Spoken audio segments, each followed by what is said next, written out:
Hello everyone, welcome back to my channel Quantum Gyaan. If you are new here, please subscribe my channel Quantum Gyaan and press the bell icon for the latest book summary. Today I am going to talk about the book called The Power of Your Subconscious Mind by Joseph Murphy. You are probably familiar with this feeling that you work hard, you do everything you can, but somehow you can't get what you want and you end up getting the opposite of what you want. But on the other hand, there are some people who don't seem to be even trying, but they get all the money and success. Why? Why do some people get what they want so effortlessly while others struggle a lifetime without success? The answer is in the way they use their subconscious mind. Before I go further on this topic, let me first explain how your subconscious mind works. So, point number one, let's understand the difference between the conscious mind and subconscious mind. The conscious mind is like the captain of the ship. Captain stays on the deck and can see where they are sailing and control everything. On the other hand, engineers who are responsible for controlling the engines and the other instruments can't see what is going on outside the ship. They are inside the ship, following the orders coming from the captain. Engineers are like the subconscious mind. The engineers do not know where they are going. They follow orders. They would go on the rock if the captain issued wrong orders. They obey the captain because he is in charge. He is supposed to know what he is doing. In the same way, your conscious mind is the captain of your ship. Your body and your environment follows the conscious mind. Your subconscious mind takes the orders you give it based upon what your conscious mind believes and accepts as true. It does not question the orders. It does not engage in providing any proofs whether your thoughts are good or bad, true or false. It responds according to the nature of your thoughts. The subconscious mind is like the soil. Whatever seed you plant there, it will grow. Soil does not say, let me prioritize this apricot seed over another seed and give more nourishment because it will bear fruits.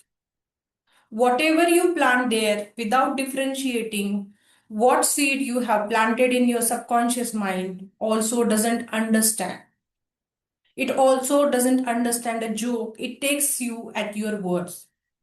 Under hypnosis, if a practiced hypnotist holds a cup of water under your nose and tells you that it is a cup full of paper, you will start sneezing. Or if the hypnotist tells you that you are a cat or dog, you will start behaving like a cat or dog. Your subconscious mind does not have the ability to argue or dispute. If you give it wrong information, it will accept it as true. That is why, if you repeatedly say to yourself, I can't afford it, your subconscious mind takes you at your word. And as long as you keep on saying, I can't afford the car, that vacation, that home, you can be sure your subconscious mind will follow your orders. You will go through life experiences of the lack of all these things, and you will believe that circumstances made it so. It will not occur to you that you have created those circumstances by yourself, by your own thoughts. Point number two, you have a fundamental right to be rich. Don't let anyone make you feel ashamed of your desires to be rich. It is not only good, but very good to be rich when your blood is circulating freely in your body. You are healthy when money is circulating freely in your life. You are economically healthy. There is nothing wrong with being economically healthy. There is no virtue in poverty. It is an illness like an another mental illnesses. If you were physically ill, you would realize that there was something wrong with you. You would seek help and try to cure the condition. at once in the same way. If you do not have enough money constantly circulating in your life, there's something radically wrong with you.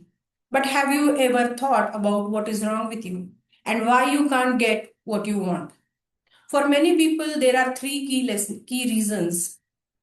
You can also call them emotions that are holding them back from the success. Reason number one is envy. When I was a kid playing with my friends in the neighborhood, we would very often see a young guy driving an expensive car. With my friends, we would all look at the car with envy and then say things like, God knows what kind of illegal things this guy did to buy such a luxury car at a young age. Or why can such arrogant guys drive a luxury car but not us? Basically, we would talk all sorts of envious things behind the guy's back without even knowing him or what he does. After reading this book, I completely changed my behavior. The reason I changed was that entertaining envious thoughts are devastating.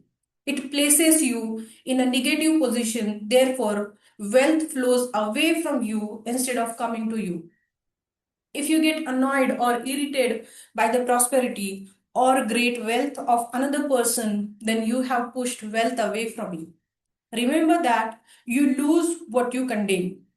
You cannot attract what you criticize or envy. Would you stay with a girlfriend or a boyfriend who constantly criticizes you? Of course not. And neither will wealth. Wealth will talk to the man who knows how to appreciate the wealth. If you have thought envious things about anyone's wealth, stop doing it for your own benefit. The thought you have about the other person is your thought because you are thinking it, therefore, you actually create in your own experience. What you think and feel about the other person, the suggestion you give to another, you give to yourself as well. Because your mind is the source that created those thoughts. Your subconscious mind records it and plays it back to you. When you see a young guy driving a nice car, truly feel happy for him that he is blessed to drive such a nice car. In your mind, wish him the best and thank him for motivating you and showing you what is possible in life.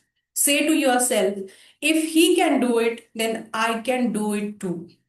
Reason number two, you are trying too hard. Suppose you were asked to walk along a narrow plank that is on the floor, you would do it easily without question. But now suppose the same plank was 50-meter high between two walls.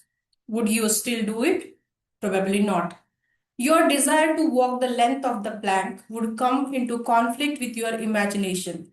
You would imagine falling down. You might very much want to walk across the plank, but your fear of falling would keep you from being able to do it.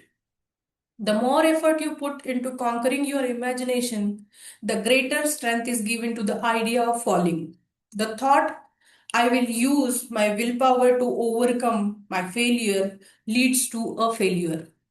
It's like deciding not to think about a pink elephant. The decision you make, the idea of pink elephant, dominates the mind, and the subconscious always responds more to the dominant idea.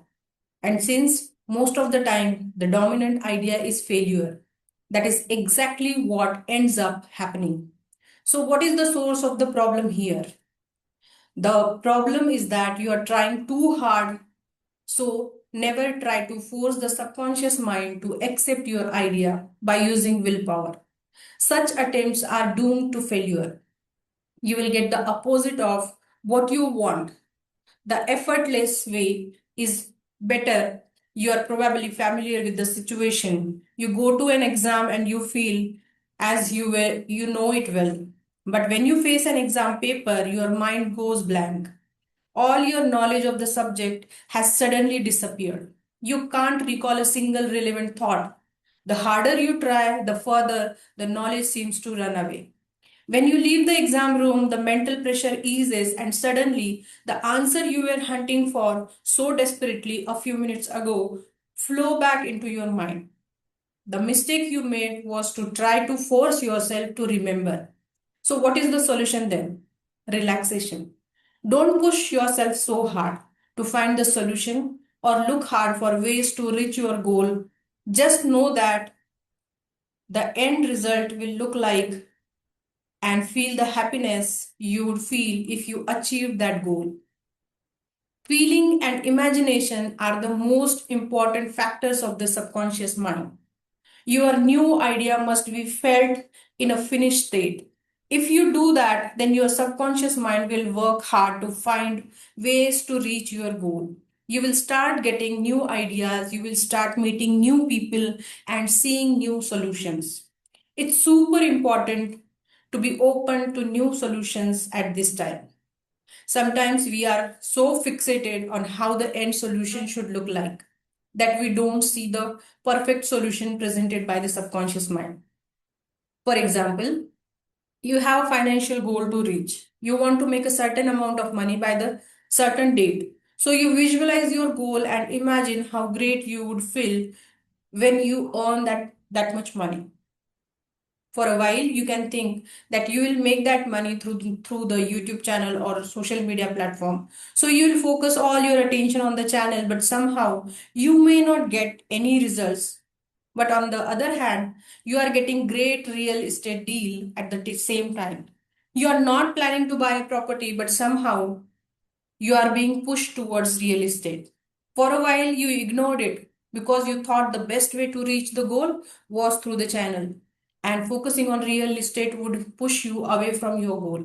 But after a while, you got the sign so strong that you have to give it a try. You see, within a weeks, you find yourself buying a new property, everything going so smoothly, and you are getting a great deal. The most shocking part in the process is you were doing the numbers on the deal. The amount of money you were going to make was almost 100% identical to the amount you had in your financial goal. You may think how it could be possible. It was just a coincidence, but it is not. The moral of this story is to explain to you the importance of being open to new solution, new opportunities when working with subconscious mind, and not getting stuck with the one solution that you think is right. It is not your job to know how you will reach the destination. Your job is to know where you are going. Your subconscious mind will find the best route to get you there. Imagine, imagine it in this way. When you go to the doctor, you first explain what the problem is and then listen to the solution, right? You don't suggest solution to your problem. If you were that smart and knew the solution, you would not come to the doctor in the first place itself. If you have come to the doctor, then sit there and listen to the solution.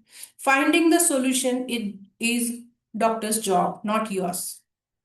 In the same way, when you delegate something to your subconscious mind, listen to it and trust its power. Reason number three, fear. I have heard this sentence a lot. I said affirmation, I did visualization, but I didn't get the results.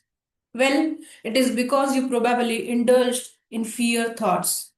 Perhaps 10 minutes later and neutralized the good you had affirmed. Imagine that you got into a taxi and asked the driver to take you to your home address. But after a few hundred meters, you ask the driver to take you to different address. After a short period, you change the address again. If you keep changing the destination every few hundred meters, the taxi driver would be confused. Even if he wanted to follow your instruction, chances are he would not be able to follow.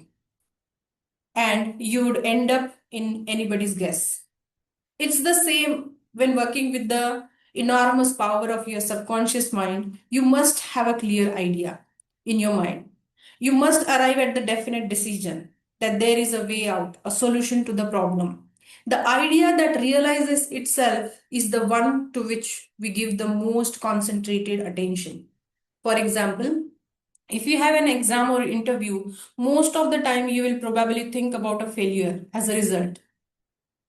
It is a failure that the subconscious mind brings into the reality. The fear of failure creates the experience of failure. Here is the technique for overcoming fear. Suppose you are afraid of swimming. Begin now to sit still for 5 to 10 minutes, 3 or 4 times a day. Put yourself into a state of deep relaxation. Now imagine you are swimming. You feel the coolness of the water and the movement of your arms and legs. It is a real, vivid, and joyous activity of the mind. This is not an idle daydreaming. You understand that what you are experiencing in your imagination will be developed in your subconscious mind. You will be forced to express the image you created in your deeper mind. Next time when you swim, it is the joy that will surface. This is the law of subconscious mind. You can apply the same technique to other fears such as interviews, exams, or public speaking. Point number three, how to visualize your goals.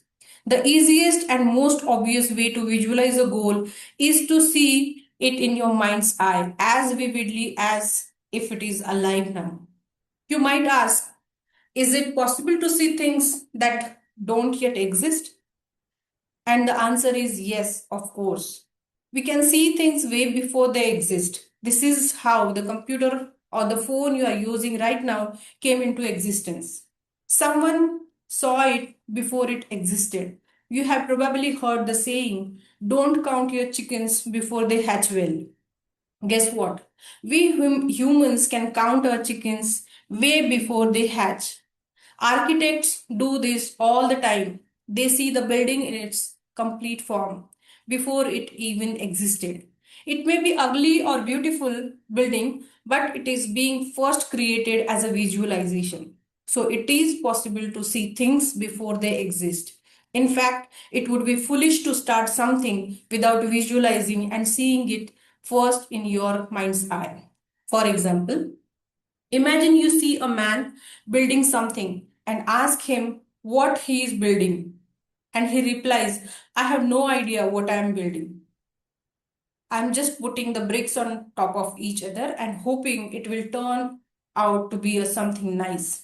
You would probably call the police to take away this crazy man so that he does not harm himself and others. So it is not just possible but necessary to visualize and see things before they exist. The best time to visualize your goal is before you go to sleep or after any meditation.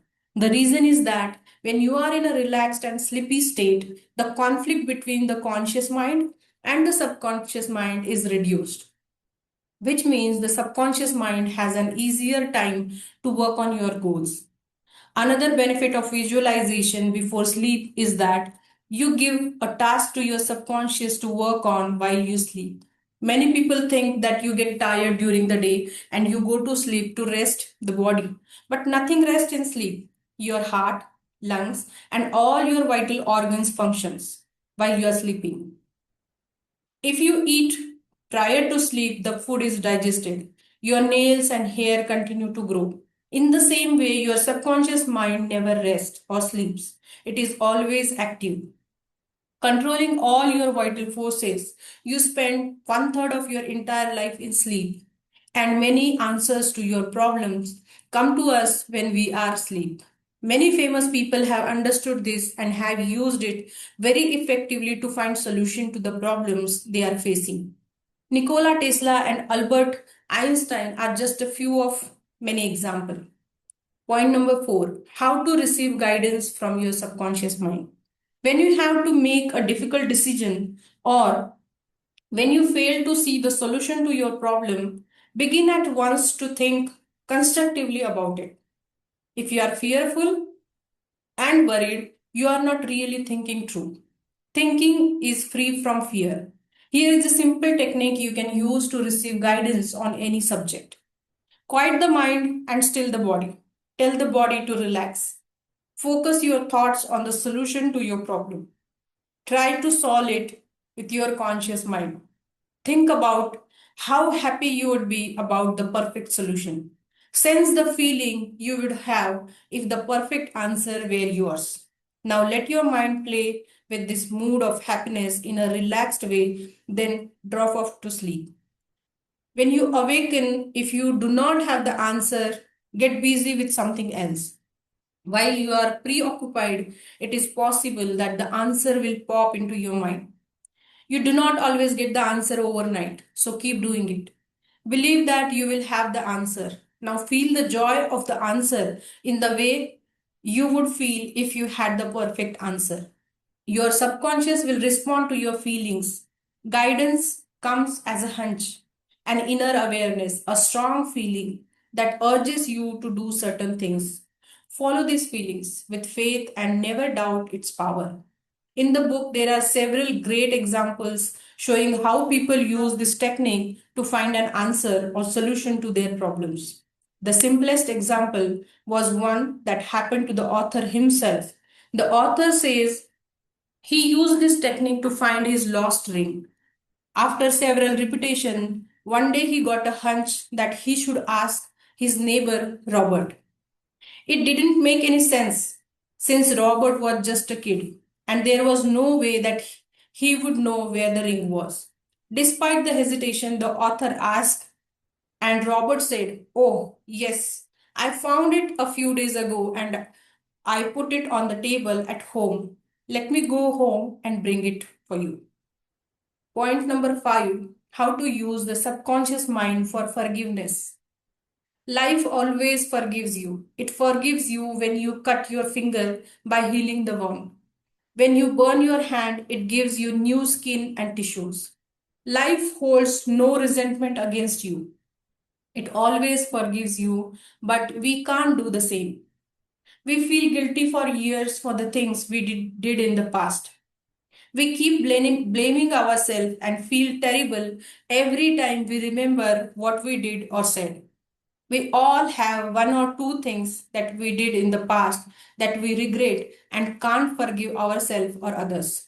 Maybe you said something to your parents that hurt them a lot, or did something to your friends that you should not have done. Years have passed, but you are still feeling terrible. If what I just described applies to you, then listen to this carefully. Scientists tells us that every single cell in your body is replaced every 11 months, both physically and psychologically. Do you know what that means? It means that you are reborn every 11 months. The person who did something wrong years ago is literally dead now. If you are still suffering for the things you did a long time ago, then you are blaming an innocent person. Let me ask you this, if you could relive the same event again today, would you do and say things as you did years ago? Probably not, right? If that is the case, then wouldn't it make sense just to forgive yourself and stop suffering for the mistakes of a dead person? Point number 6, how to use the subconscious mind for healing. If you create a watch and one day that watch stops working, you would know how to fix it, right? The subconscious mind is like a watchmaker. It created your body and it knows how exactly to heal and restore all the vital functions of your body. Whether you are awake or asleep, your subconscious mind controls all the processes of your body. Without the help of your conscious mind, your heart beats, you breathe, etc. If you were forced to operate your body's functions with your conscious mind, you would probably die in a few minutes because the process is very complex. The heart lung machine that is used during the open heart surgery is one of the wonders of the modern medical technology, but what it does is infinitely simpler than what your subconscious mind does. 24 hours a day. Every day, your conscious mind cannot operate your body, but it can get in the way of proper operation. If you put an ordinary person into the cockpit of a plane, he would not know how to fly the plane, but he would definitely know how to distract the pilot and cause a problem. In a similar way, products of the conscious mind such as worry, anxiety, fear, depression interferes with the normal functioning of the heart, lungs and stomach and causes problem. Stress creates problem for the harmonious functioning of your subconscious mind. When you feel physically and mentally disturbed, the best thing you can do is let go, relax, and slow down. The wheels of your thought processes make it slow. Start guiding the door to your conscious mind like a bodyguards. The door carefully watch all the ideas and thoughts trying to enter and only allow the positive ones, feeding your subconscious with thoughts of harmony, health, and peace. And all the functions of your body will improve. Keep your conscious mind busy with the expectation of the best, and your subconscious will reproduce your habitual thinking. Imagine the happy ending or solution to your problem and feel the thrill of accomplishment. The feeling of health produces health. The feeling of wealth produces wealth. Keep this in mind. At all the times, your subconscious accepts what you feel to be true. The dominant idea is always accepted by your subconscious mind. The dominant idea should be health, wealth, not poverty or illness. Thank you so much, friend. I hope you understood the amazing superpower of your subconscious mind and how you can live your dream life by using the superpower of your subconscious mind. If you like the video, hit the like button and comment below which point you love the most from today's video. Thank you so much for watching till the end. Keep learning and keep growing.